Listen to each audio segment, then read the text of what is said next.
Hello and welcome. Thank you for joining me for another episode of my podcast. My name is Alondra Chapman, and today I am joined by my friend Masi. I will let Masi introduce himself. How you doing? My name is Masi. I'm an online coach. I've been in the fitness industry for a little over a decade now, and I've had the pleasure of meeting Alondra through bodybuilding, through the INBA Federation, and since then we grew a pretty strong friendship. Yes, awesome. So I don't know too much about Yeah, your personal history, but where you're originally from? like my nationality. Hmm. So I'm from Afghanistan. So I was Okay. born there, but we had to flee because of the Soviet Union invasion. So Mm. we went to Germany for about 5 6 years before we came to the States. Okay. Yep. And then where did you land? Here in the Bay? Yeah, in the Bay. So we moved first in Hayward. That's where we lived. That's where my family was living, and then we just kind of been moving around the Bay from like Hayward, Fremont. I lived a good portion in Alameda, Okay. and now I'm currently in Castro Valley. Okay, awesome. And you said you're an online coach. Is that where you started your professional Uh, work, or where did you start? I started as a personal trainer when I was how old was I? I was about like 30 years old at the Okay. time, and prior to that, I just was kind of going job from job. So I first started in like the banking Okay. industry, and as a teller, then Okay. eventually kind of transitioned to doing from a teller to doing operations, like working the back end, like specific around mortgages. Okay. And then it was shortly after the 2008 crash, Mm. when that's when like a lot of layoffs and whatnot. So I was unemployed for a little bit. Then I got into Children's Hospital Okay. because one of my family members kind of hooked me up with a job there.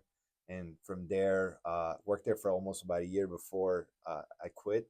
Long story short, I mean, there's a long story behind that one, but I ended up quitting. And then once I quit, I was already kind of going at the gym at the time, which is a whole different history about my fitness. But I was already kind of going to the gym for a couple of years, and then I'm like, why not try to be a personal trainer? I felt like it was a good part time job. It's Hmm. probably one of the ones that pay a little bit more versus doing, I don't know, working at Starbucks or somewhere Right. Right. else. I thought it'd pay a little bit more, has more flexibility with hours. And that's when I just had my son. So he was like only a few months old at the time. So I needed that flexibility. It was going to be like a temporary job. And I thought I'm going to get back to something professional. Hmm. Hmm. But it ended up just building from there. Yeah. Yeah. Okay. Now, do you have a background in sports or athletics? And not necessarily. I didn't play any sports. Unfortunately, I wasn't a good student in high school, Okay. so I wasn't doing the best with my grades. In my senior year, I was doing much better, but it was kind of already too late to participate in any organized sports. So I didn't play anything as far as in a team, but I did. I was active. Like I was, playing football, basketball. I was doing a little bit of everything. I was Okay. actually, believe it or not, a big time skater in high school. Okay. So I used to do. I was a skater a little bit Oh too, yeah. which not too many people know that about me, but Yeah, same. yeah. Yeah, yeah. No, a lot of people don't know. I think a couple times I put on social media here and there, but that's kind of like that was a big part in high school. And then yeah, just again, just with buddies, I'll play sports, but Hmm. yeah, nothing organized. No. Okay. Yeah. Okay. So fitness just kind of was something that you did kind of on your own. But like I played all the sports. I played basketball, volleyball, ran track, softball, did all the sports, danced. Hmm. And then, as I was going into my professional life, that kind of just came with me. And then Right. that took over my life, of course. But yeah, it's interesting hearing people's different kind of journeys to this fitness stuff that we do. Yeah, I mean, I've always thought of myself doing something physical. I mean, Hmm. honestly, I even applied to be a firefighter. I thought about being a police officer at one point, but I thought like, by now that might not be the right route for me. I thought being Okay. a firefighter might be a little bit better. I tried that. Went to the police academy, well, not police, excuse me, the firefighter academy at uh, Chabot College, Mm. and I did one in Merritt as well. And I was really pursuing that, but again, with the economy, the market, it was just they weren't doing a lot of hires. Mm. So I just ended up like, yeah, fall back to the banking, to the children's hospital. But I mean, yeah, I was always into sports. But um, even when I started like working out, it was just, for a few years, in my early 20s, and I took a huge break Hmm. because, I mean, I guess priorities kind of changed, and not even like I wasn't even being responsible when I mean priorities. I'm talking about like going out with my friends on the weekends, drinking, eating, this and that. Before I realized it, 5 6 years later, I like accumulated 70 pounds. And I'm like, all right, this isn't cool anymore. It's Like not even me, right? yeah, I'm just so uncomfortable. I had Yeah. health issues, and I was just really feeling like the worst. And it was even points where I'm like, I don't even want to go out because I'm embarrassed the way I look. Mm. Like I didn't want to dress up, nothing. I'm just stay at home. And it finally took me a while to actually start working out again. I actually had to ask a friend, like, "Hey, can I borrow your program P something 90 or something?" P90X. P90X, Yes. yeah. So I borrowed my friends. I did that for the first duration of that. Then I finally got enough courage to go to the gym, start working out. And I'm just, I didn't know anything back then. Back then, you were just asking people like how to work out. Right. We didn't really have as much of the YouTube or resources as we do now. So I'm just asking other well-fit people in the gym, like, what do you do to get XYZ? Hmm. And I just take their advice and Okay. apply that. And later on learning that there are better methods of doing certain things. But at the time, I didn't know any better, so I'm just following what I'm learning from people Yeah. locally, which I know a lot of people did back in the day. Yeah. Yeah. Yeah. The one thing that you do know, if people are making progress in bodybuilding in the gym, they know something, right? Right. So they've learned from their own experience, which is a great way to learn. Of course, then once we're interested in being personal trainers, you read all the, okay, now I need to know the scientific background for the things that I'm doing, which, leads me to my next question. Mhm. So I know that you are doing deep dives into hormones and things like that now. How did you get into that? Yeah, that's a good question. So, and it wasn't even intentional. It just I started recognizing more and more of my clients are having hormonal issues. I've just noticed like, hey, they're following the program. Mm-hmm. They should be getting some level of results, but it's not happening. Like, Mm-hmm. what's going on? And that's when I was starting to really realize how much their hormonal health was impacting their ability to either build muscle, lose fat. And then because I didn't know much back then, but I did know some people in the industry, and like, all right, let me just refer them to these people, and it became more and more common. Where I'm like, you know what, I got to start learning this stuff because I'm Right. just like giving away. One, I am giving away business, but at the same time, I think this is just a good opportunity for me just to learn this, Mm-hmm. and so I can start really helping people, and that's kind of what drove me in the first place because a lot of my clients have some of these issues. Now, with your own personal journey, Mm-hmm. I know you and I have talked about me and Mm-hmm. what I'm dealing with. For you personally, how did that work?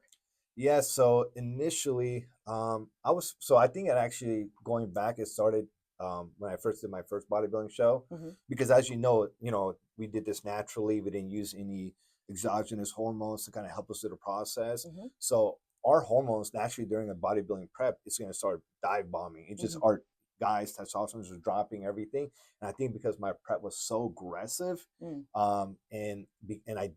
I didn't have that support. I think I that really impacted my body initially. That's why I think I started having a little bit of gut issues, among other things, because I started having these unusual bloatings and whatnot. So, and I was never really comfortable.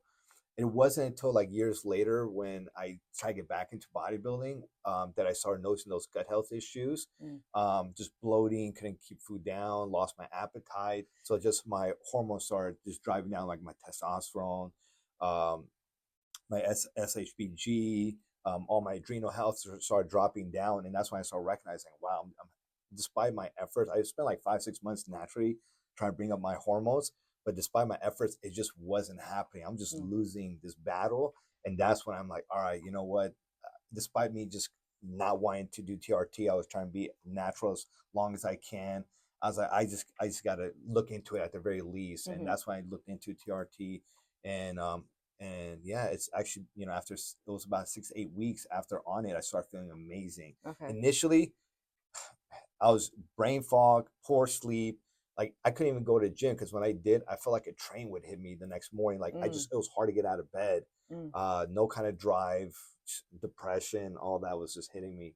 Wow. So yeah, I think once I got on TRT, despite not wanting to do it at this age, but there was just no other choice Okay. beyond that. Yeah. I'm sure that speaks to a lot of people because that's kind of a gamut of symptoms. Mm-hmm. And then not knowing is the other part because you can kind of attribute that to a lot of different things. But if it's the hormones at the base root of it, unless you address that, you're not going to be able to really Exactly. get yourself out of that, which is very Exactly. interesting. Okay, so for men who are watching, what would be the best piece of advice that you would be able to give them for navigating just their hormonal health? Yeah, I mean, honestly, I think this applies both to men and women. It just on a habit of checking your blood work, like your hormones, your labs.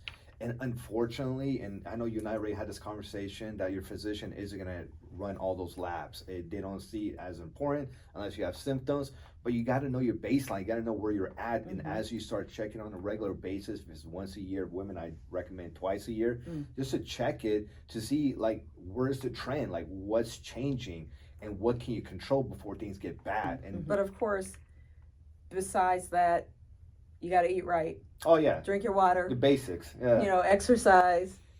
Make sure that you are doing all the things to take care of your health in the ways that you can. Yeah, absolutely. Because that's really going to be a big factor. You got to make sure you got your nutrition locked in. Make sure you eat enough protein.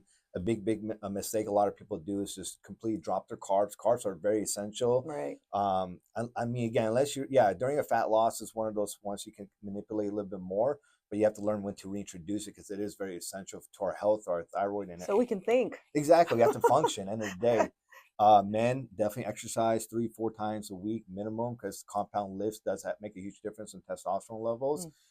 Big thing that a lot of people negate is recovery and sleep. I mean, sleep and so underrated for a lot of people because I get it. We're all like grinding, hustling. We all got to, our lives, and we're just moving and we're just sacrificing sleep in the process. Right. And that's a big thing that's really driving people's health down. Yeah.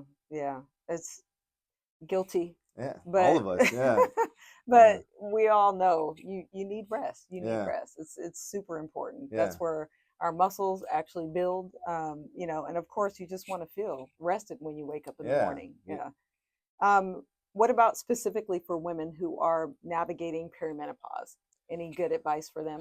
Yeah, when it gets to that stage, and this is like one of the things we talked about is, I always do recommend if it's an option to visit an HRT clinic just to kind of help with the symptoms, and that's going to be the big thing because your hormones are changing, and you want to be able to kind of get on more of like a baseline hormone mean, like just get something that's going to support your hormones versus going through these roller coasters of like hot flashes, emotions, whatever the case may be. It's going to really help support you through the process. But on top of that, just like the men, how we talked about nutrition, sleep, recovery, all those, I mean, these are just basic things that we need to really focus on, which again, a lot of times we neglect it because of, life does get crazy. We need to look for the most convenient things to do. Sometimes it might be eating fast food, doing this, and that's always not going to be best for your body. Big thing too, just actually managing your weight too, because unfortunately, women, if they're very heavyweight, they're going to be very much estrogen dominant and have other health, or not health, but other symptoms as well when it comes to that. And control what you can. Control what you can, but priority has to be on your health. Exactly. No one else will take care of you. I mean, you have to do it. If you really want to consider like quality of life, longevity, yes, that's what it's going to come down to. Because I know again we're thinking about now, but if we're not thinking about tomorrow, then we're going to pay the price. Absolutely. What's something that your followers, your clients don't know about you? I guess one thing I like the way I like to drive. I guess I like driving fast, but I actually do. I've taken my cars in the past to the racetrack. Okay. So that's something I enjoy, and that's something I actually want to kind of do again in the near future, like get back into like racing and little things like that. So I do enjoy little things like that. Outside of that, I don't think there's too much. I'm pretty simple as they come. Yeah. So racing. What other hobbies? Well, racing is going to be one. And big thing right now is just because I'm putting so much more time into the business and to learning. I haven't put aside other stuff, but if anything else, I know this might sound kind of weird, but like I'm learning more about like guns and things like that. Okay. Yeah, so I'm trying to learn more about that because I don't know. Yeah, if you watch John Wick movies, it's kind of inspiring. So I thought it would be pretty cool to be able to do things like that too. Okay. I thought it would be a cool hobby, but it is pretty expensive. But yeah. I thought that'd be a nice hobby. Okay. I've been to the range a few times. Yeah. So yeah. It's fun. I mean, if you're stressed, that's a great way to kind of relieve some of that stress, I think. Outside that in the gym. Yeah. Hit the weights or go to the range. Yeah. Yes. You just need an outlet. Yes. Where do you see yourself in 5 years? In 5 years, I want to be in a position where I can actually call myself an expert in the field as far as hormonal health. That's kind of like something I've been really thinking about. What that is, it's going to require me just kind of going to school, getting some more certification, education behind that. I mean, I've learned so much already from some of the previous courses I've taken and some like self-taught methods, but if I really want to get to the next level, I got to go back to school. I got to make it happen. and just yeah, hopefully being, I'm not gonna say like a name in the field, but just like Yeah, you claim that. Yes, yeah, name I'm in gonna the claim field. that. Yeah, there you go. Yeah, I'm gonna claim. I do want to have that name in the field, but like this is the guy when it comes to like learning getting your hormones helped Yeah, and fixed. for Yeah, sure. yeah. Okay. And so right now, online coaching is where you're at. Any plans for pivoting to more in person or? I'm doing a little bit in person now, so Okay. I'm doing a bit of a balance. So I'm doing like about like 2 3 clients a day, usually in the evenings, and that's while doing online coaching. Um, I love personal training because actually like that face to face, Mm-hmm. one on one interaction with your clients. Mm-hmm. You don't really get that with online coaching, but Right. obviously, when we're thinking the business aspect, that online coaching is the best way you can Mm-hmm. scale Mm-hmm. without sacrificing too much of your time. And I do enjoy it too. But yeah, I would probably, I guess, yeah, focus on online coaching. Eventually, I do want to be in a position to hire more coaches and make my primary focus on more like the health interpretation, while my coaches will do the actual like nutrition training, and I do all the health aspect of it Got and it. behind the doors. Yeah. Okay. Excellent. Now, how do we reach you if someone is interested in your Yeah, services? the best way you can reach me is, I guess, it's going to be Instagram. I mean, I'm very available on Instagram. If you DM me, message me, even when people follow me, I usually reach out just to kind of thank them for like following me, because I Mm-hmm. always want to show my appreciation for the level of support people are showing me. But it's going to be at coach.masi, Masi. Got it. Okay. Well, thank you so much Of for course, joining thank you me, for having me. of course, and thank you for watching, and we'll see you next time.